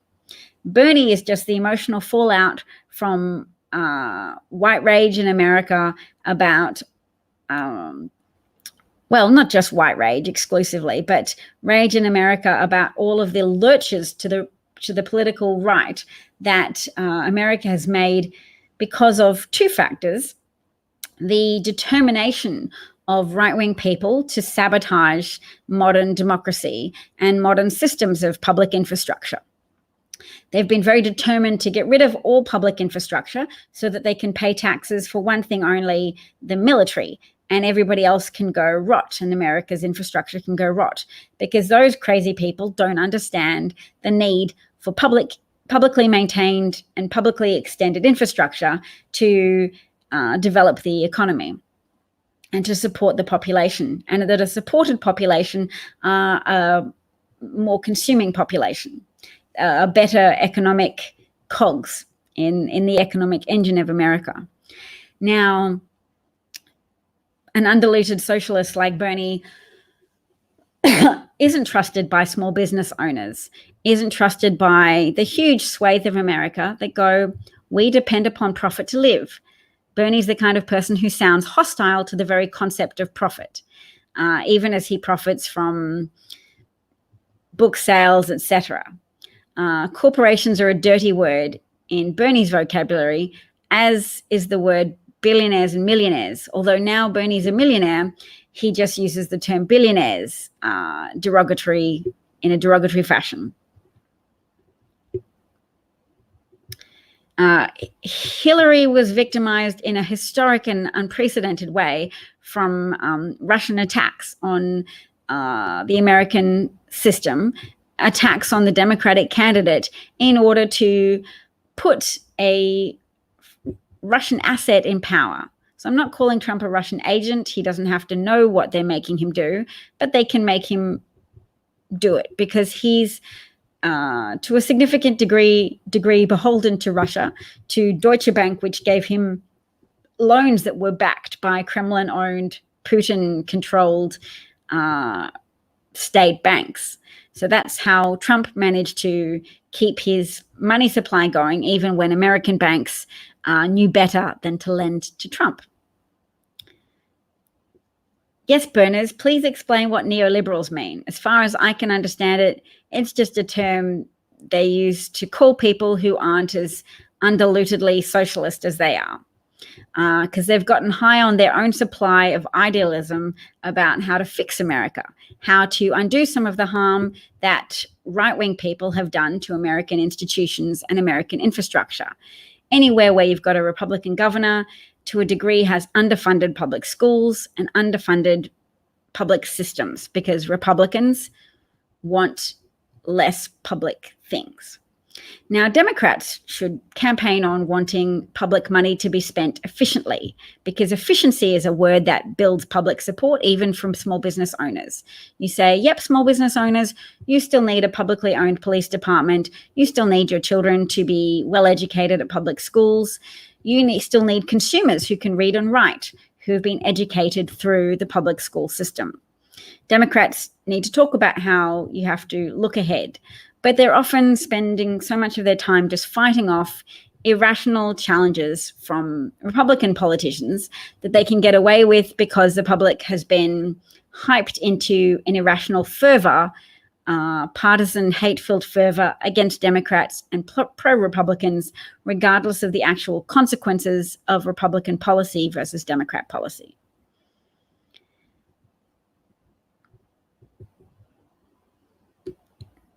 Yep, so there you go. The burner has explained that neoliberalism is fake. It's Democrats who they want to deride as fake Republicans. Probably quite difficult to explain at a philosophical level. I had someone try and explain it to me and I couldn't make any sense of their argument, so I don't try to replicate it.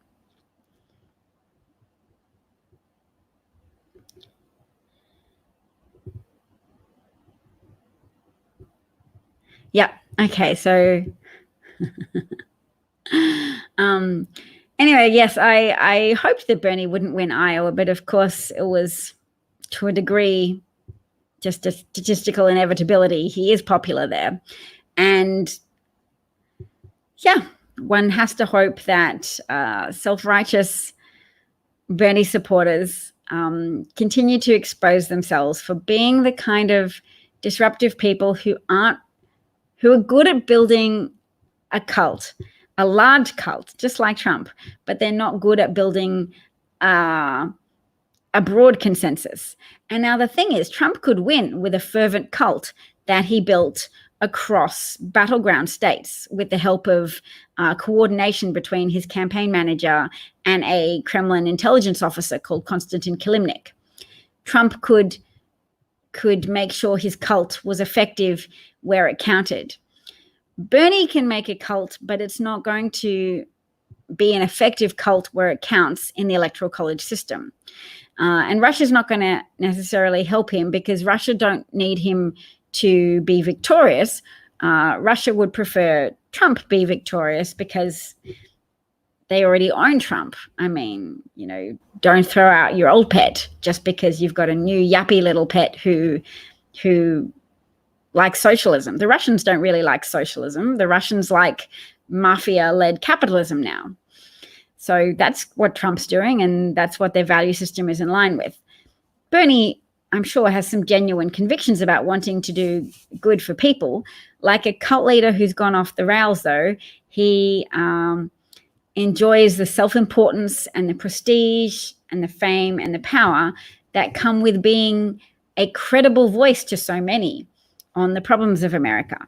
So his solutions aren't particularly rooted in reality, wanting to accomplish everything by executive order, ignoring the system of checks and balances in America, pretending he could be Trump when Trump can only consolidate executive power in the way that he has because he has the support of a corrupt Republican Party.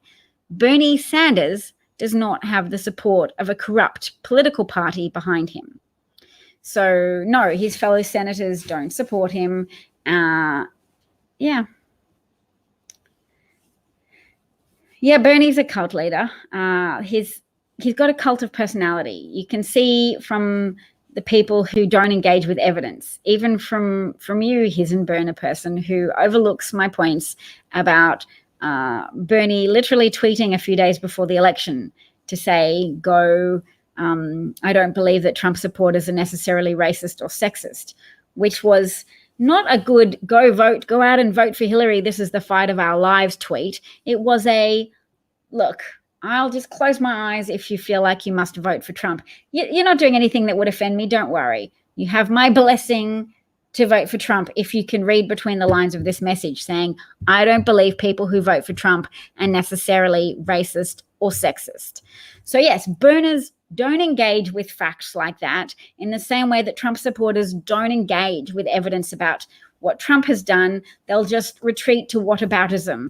It's a very adroit psychological maneuver that they're probably not even conscious of, neither Trump supporters nor Bernie supporters. It's the same type of cult where all their intellectual and emotional eggs are in the basket of believing that that leader is the only leader who can provide the answers and solutions to America's problems.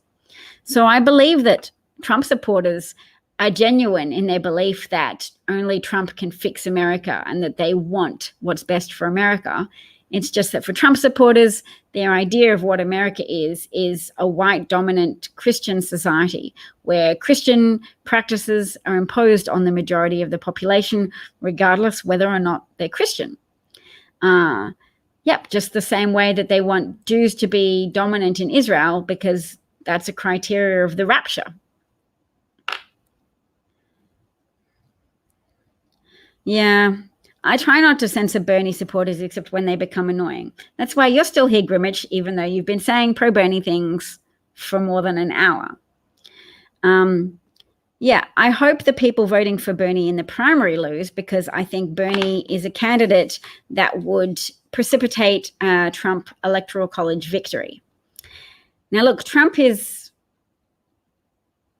a fascist and neurologically degenerating, but Republicans and the people surrounding Trump have shown themselves to be very capable of running a Weekend at Bernie's style political circus for Trump, in which he's propped up, his word stumbles are overlooked, his leg dragging is covered up, his trips, his spontaneous sudden emergency trips to the hospital are covered up as being just part of a physical that he decided to do on a slow weekend. So they're capable of propping Trump up for another political campaign.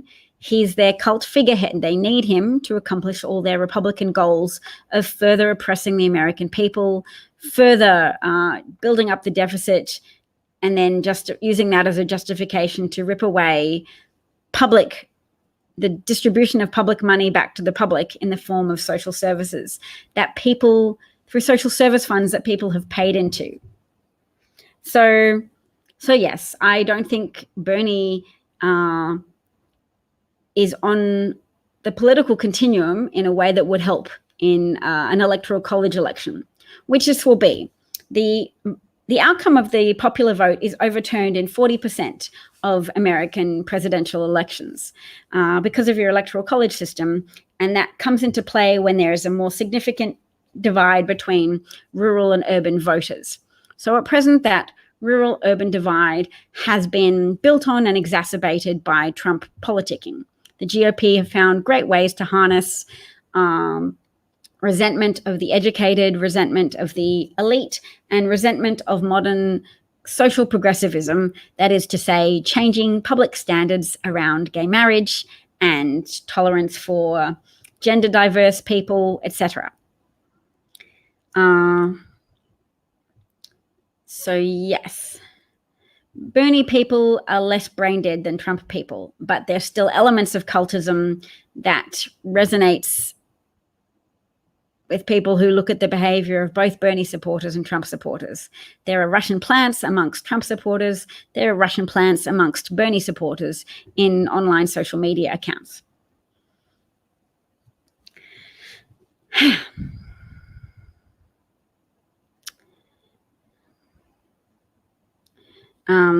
Yes, Bernie supporters don't engage realistically with factors contributing to Hillary Clinton's electoral college loss, even though she won the popular vote by 3 million or 2.86 million votes. Bernie supporters can't engage with the reality of Russian interference. They continue to deny it, pretend it's a hoax, or pretend it's insignificant, because they're cultists who can't deal with reality. Or they have elements of cult behavior. Champagne, I know you are a Bernie supporter and a real person, but if you see elements of cult thinking in your devotion to Bernie, if you think to yourself, am I ignoring audio footage of Bernie dismissing journalists who ask why his campaign didn't come out publicly to tell his supporters that the Russian interference was a real thing, that there were Russians campaigning against Hillary Clinton's candidacy. Because if he had told them that, a lot of Bernie supporters who stayed home in disgust perhaps would have seen the need to come out and defend their country from a foreign attack. So Bernie Sanders did not warn his supporters that his campaign knew that a foreign attack was occurring, a foreign attack on American election integrity, on America's future, because if the Russians succeeded in getting Trump to win, then Russians have a hold in how America is governed. So that was a big risk for America, and Bernie knew it was happening, and he didn't say so out loud, knowing that his supporters would have listened to him. And a lot of the voter suppressive effects that Russians were counting on, because they fanned the flames of disaffection amongst Bernie supporters. They cultivated that sense of grievance. They told people, yes, it's definitely a trick. You've definitely been cheated, Bernie supporters, and you should punish America for that trickery of Bernie Sanders being cheated by staying home in the 2016 election. You punish them. You withhold their vote. That's the only power you've got, Bernie supporters. You stay home. Or you vote for Trump. One of those two things. You do those things, and that will fix everything. And privileged, overprivileged, highly self-regarding, we've got all the answers Bernie voters too many of them listened to those arguments. Too many of them stayed home. Too many of them put in protest votes for Jill Stein, for Gary Johnson, for Trump. Protest votes against an injustice that they were whipped up into perceiving. An injustice that they were taught to believe was the critical factor, because they were safely outside the blast radius of a Trump presidency. They were not of Mexican background. They would not see family members locked up. They would not have family members from Iran, from Nigeria, from all of the countries that Trump has instituted a travel ban against. All manner of American families who have half of the family in the country and half of the family outside of the country, and no family visits can occur, and people can't return home, or people can't recommence their studies in American institutions because of Trump. So all the Bernie supporters that are outside of the blast radius of the consequences of a perpetuated Trump presidency or an initiated Trump presidency, you may have voted for Clinton, but if you look around you, can you honestly say that you don't think a sizable amount of Bernie supporters voted vindictively in 2016?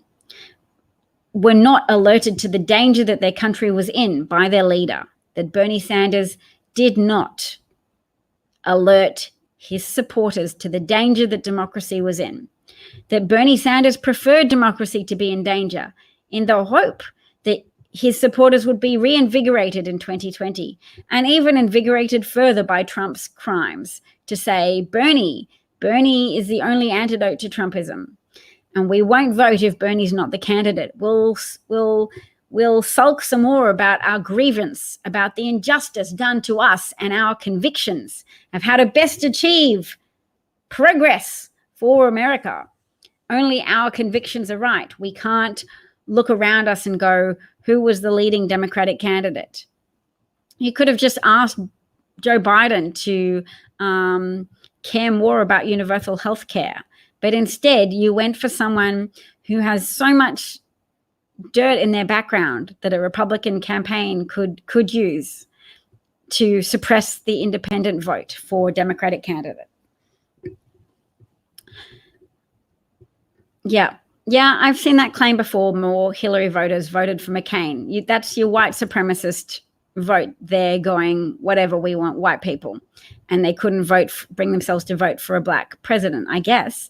But also conservatism and grievance. So grievance is a human psychological factor.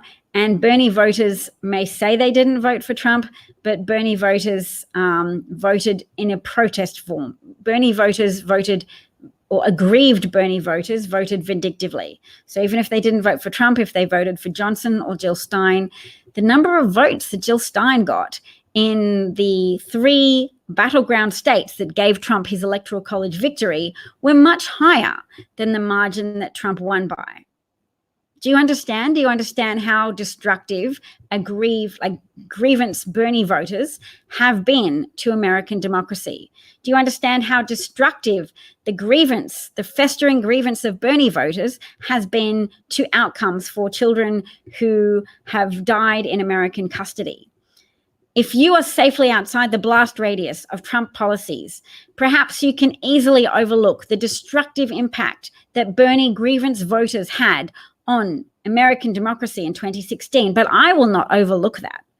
And I will not overlook his treachery in failing to tell his supporters about the risks from Russian interference when he knew his country was under attack by Russians. He knew Hillary was alone on the national stage claiming that there was Russian interference.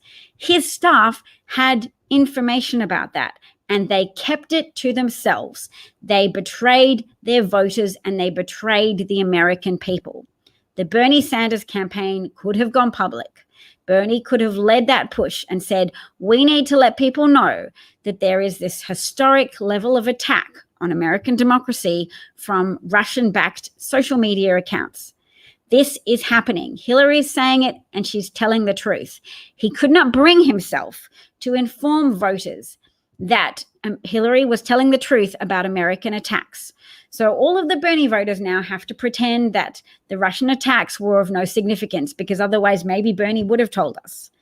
All of the Bernie supporters now have to pretend that Trump isn't essentially a Russian asset who reduces sanctions against Russian companies, who is currently engaged in a push to remove legislation to punish or legislation that makes it a crime for American businesses to offer bribes overseas. Okay, so half of your family, Champagne, is in the blast radius of the Trump administration. Well, fool you then. Why are you sticking with Bernie? I understand the appeal because of all of the things that the Republicans have done to lurch America towards the right for decades, since Reagan and before. Everything that Republicans done is habitually destructive to the US economy. Republican leaders run up deficits, and then Democratic leaders have to rein in the deficits.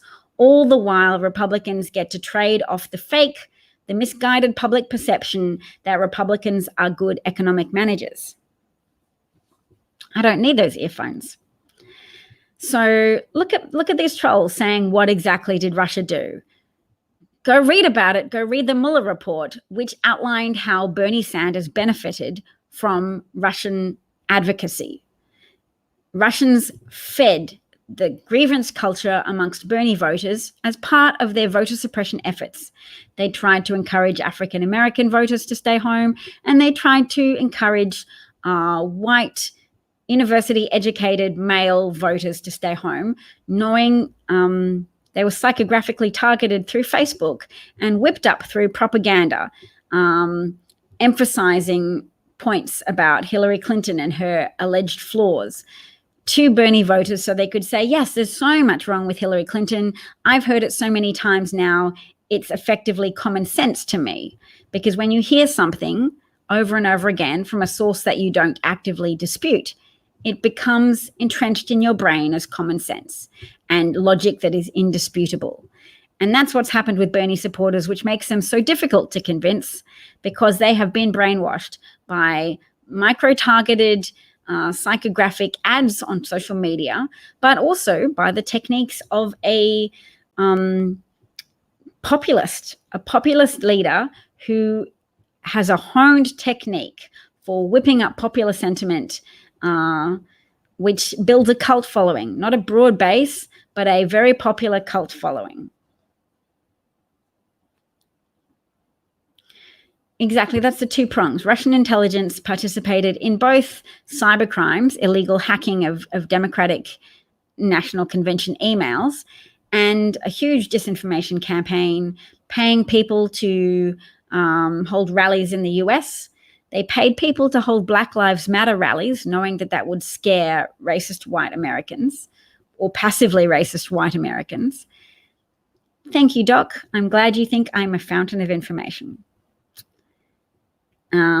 Yes, and Paul is making that comment in outrage, saying that, yes, Bernie said a woman can't lead the US.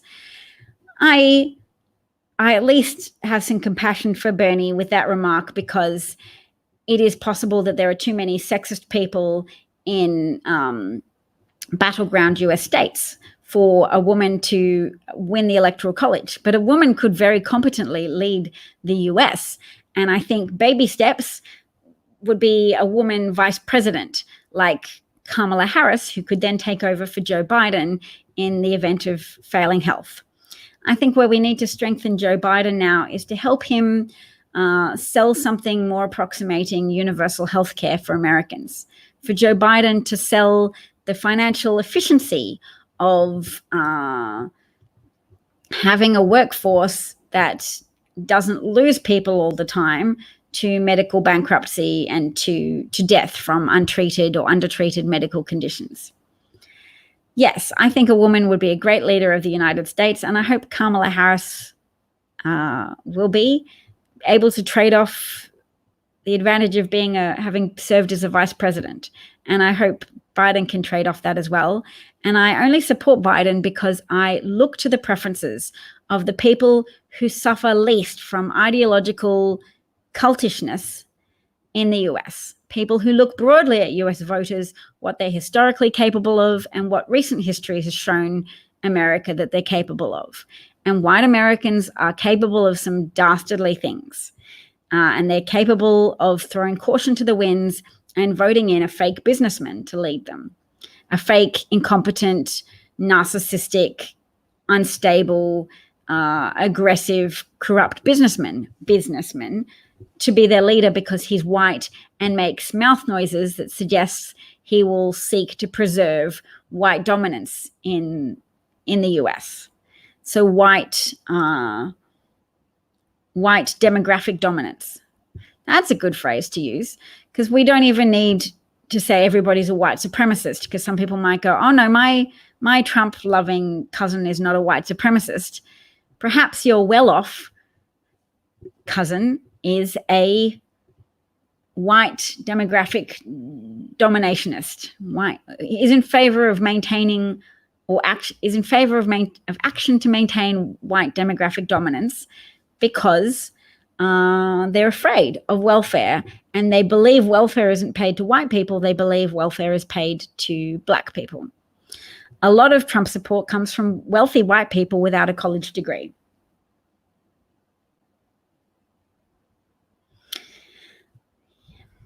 Yes, Kamala was my first choice too. I was a bit worried that she wouldn't be able to get up to steam in the battleground states.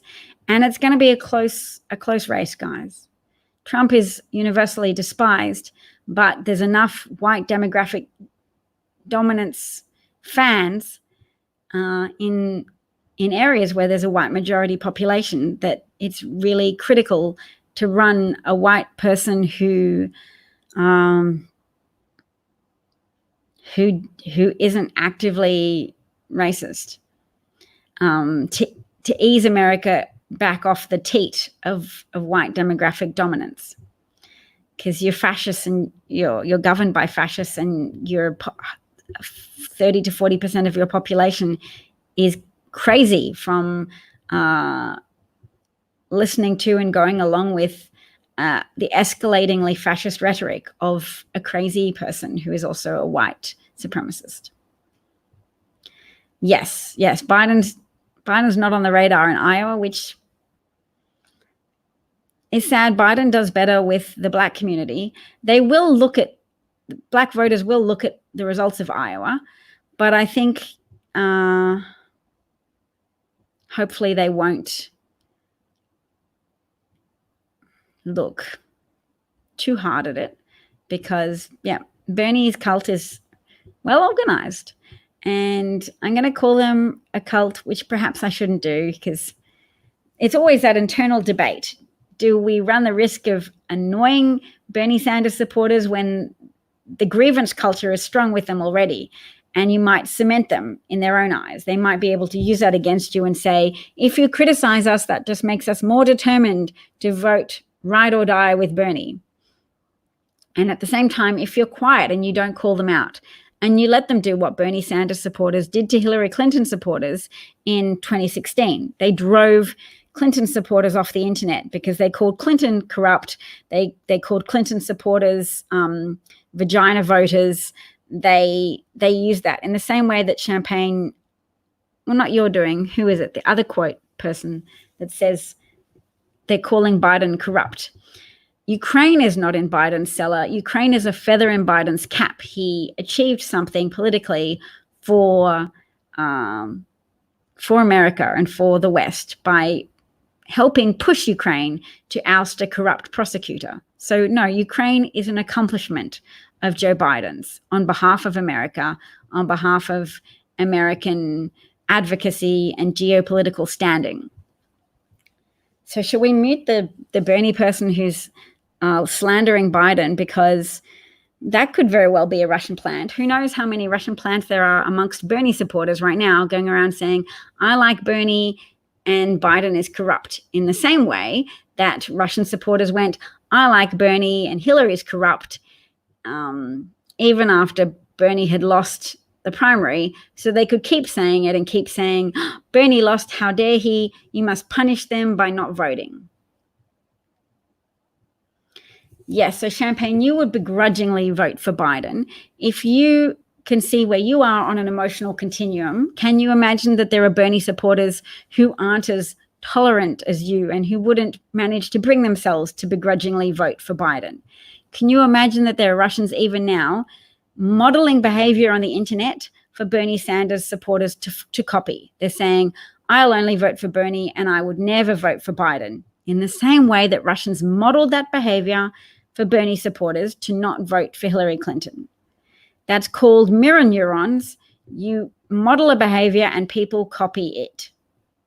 And that's what that was a significant amount of Russian attacks, modeling pylon behavior for real Sanders voters to mix with fake Russian Sanders supporters to attack, disparage, and demean Hillary supporters until they were driven off the internet, reducing the public affirmative presence of Hillary Clinton supporters on the internet, thus reducing that group activity, that group effect of everybody going, let's all do this because we're doing it together. Bernie would quite likely run as third party, I'm sure, and Hilsey Gebhard could be his third party running mate. And then you'll get lots of crazy people, but he'd prefer to run as the Democratic candidate, even though he's listed as an independent candidate for his Senate re-election. He's not really a Democrat, and he runs by galvanizing people's hatred for the Democratic Party. So you have Republicans professing their support for Bernie Sanders, saying they're going to go in states where there are open primaries and they're going to vote for Bernie Sanders. Why would Republicans do that? Because they need to have Bernie Sanders as a candidate, as a successful candidate, in order to promote a Trump victory in 2020. Like, how Bernie Sanders can ignore that piece of evidence amongst all the other evidence that they're ignoring shows that their brain is affected by that kind of cult negation of facts and cult negation of logic. So I'm sorry, Champagne, but you are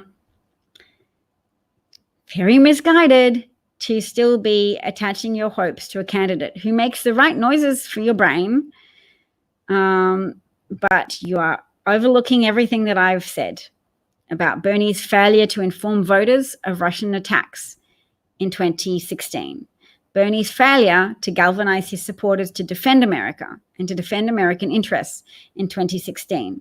The right is right about some of the far left. They don't consider themselves to be American. They are like some of the far left are like nihilists that just want to shut things down. And I can see why environmentalists would be attracted to that, because modern industrialized society has a lot of stuff that needs to be shut down, or preferably transitioned away from, because working people get very upset and vote for right-wingers when they hear left-wingers talking about shutting down modern industry. You have to say transition from modern industry with an appropriate safety net, with training programs, and with massive government subsidies for renewable industries. And don't tell me that's what Bernie's saying now, because yes, Bernie has been advised to do that now by people who have a grip. But previously to that, a lot of his campaigning for decades is just this very outrage machine against capitalism. He didn't spell out the alternatives. He didn't bring threatened workers on board easily, as broadly as he could have, which is why he lost by 4 million votes to Hillary in the primary election of 2016. Exactly, Trump supporters are so keen for Bernie to win the candidacy. I think I'm done wasting my voice talking to Bernie supporters, but I hope other people have enjoyed and benefited from this conversation. I'm so little, I'm so small, my reach is so small, I can't stop Bernie from being so popular. I can't stop misguided Bernie supporters. I could help Joe Biden's campaign.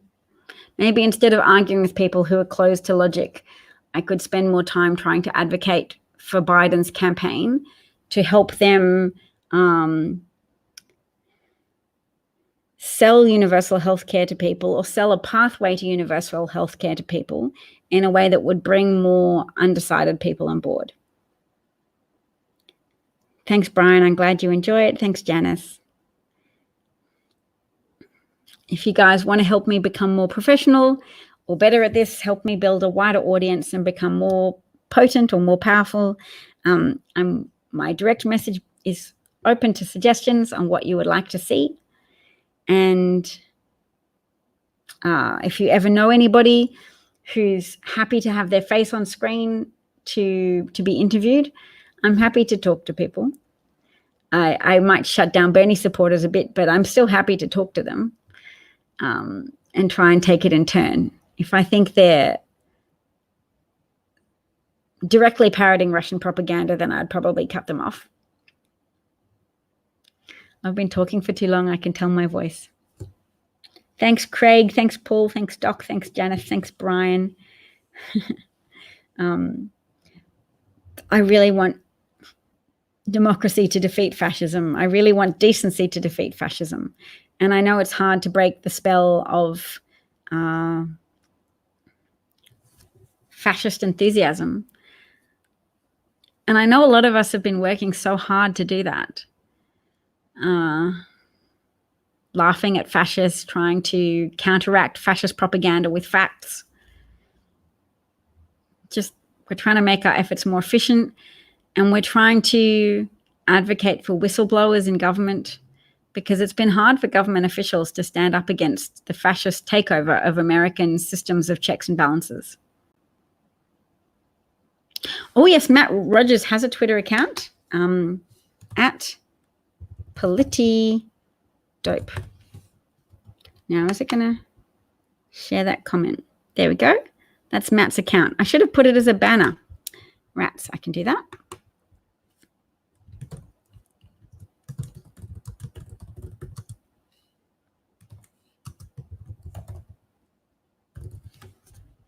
There we go. Done. Politidope. He's awesome, isn't he? Okay.